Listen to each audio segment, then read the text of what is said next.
সম্মানিত উপস্থিতি,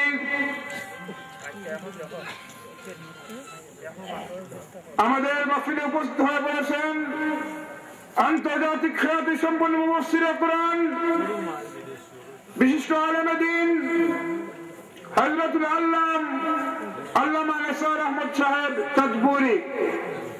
আমি চতুর্থ অধিবেশনের সভাপতির আসন গ্রহণ করার জন্য সবিনয় অনুরোধ জানাচ্ছি আহমদীয়া ইসলামী সমাজ কল্যাণ পরিষদের সম্মানিত সহসভাপতি জনাব হাজী আব্দুল্লাহ সদাই সাহেবকে সভাপতির আসন গ্রহণ করার জন্য অনুরোধ জানাচ্ছি হযরতুল আল্লামা নিসার আহমদ সাহেব তাজপুরি।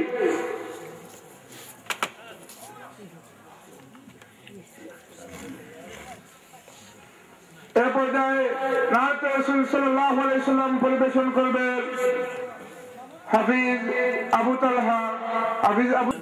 সালাম আলাইকুম।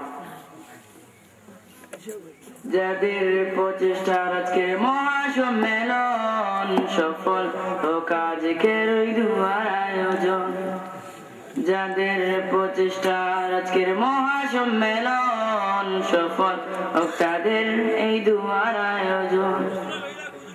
গড়ে গড়ে দেব মোরা কোরআনের দাওয়াত, দূর হবে সব বন্ডামি আর শিরিক হবে দাঁত। নতুন করে করব শুরু কোরআনের শাসন, যাদের প্রচেষ্টা আজকের মহাসম্মেলন সফল হোক আজকের ওই দুয়ার আয়োজন। যাদের প্রচেষ্টার আজকের মহাসম্মেলন সফল হোক তাদের এই দুয়ার আয়োজন। আসো আসো দেখো দেখো কোরআনের মাহফিল, আসলে পরে নিয়ে যাবে সুন্দর একটি দিল। আসো আসো দেখো দেখো কোরআনের মাহফিল, আসলে পরে নিয়ে যাবে সুন্দর একটি দিল। জানিয়ে যাবে তা করবে বন্টন, যাদের প্রচেষ্টা আজকের মহাসম্মেলন সফল হোক আজকের ওই দুয়ার আয়োজন। যাদের প্রচেষ্টার আজকের মহাসম্মেলন সফল হোক তাদের এই দুয়ার আয়োজন। প্রভুর কাছে দোয়া করি দুটি হাত তুলে, মদদ করেন যেন ইহ পরকালে। প্রভুর কাছে দোয়া করি দুটি হাত তুলে, মদদ করেন যেন ইহ পরকালে। কবুল করো গো মৌলা ও গো রহমান, যাদের প্রচেষ্টার আজকের মহাসম্মেলন সফল হোক আজকের ওই দুয়ার আয়োজন।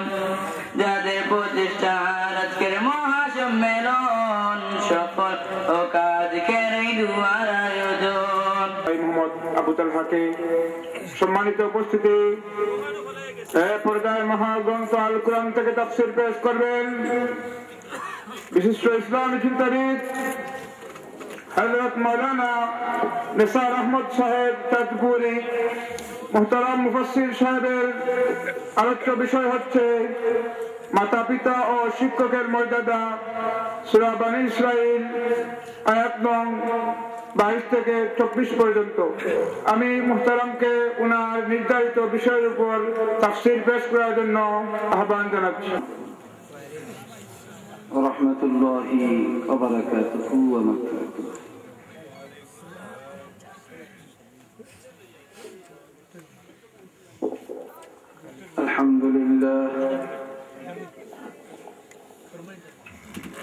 আলহামদুলিল্লাহি রাব্বিল আলামিন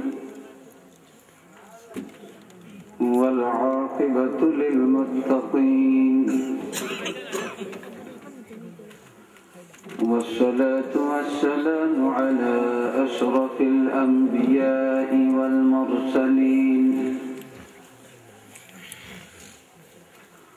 وعلى آله وأصحابه أجمعين.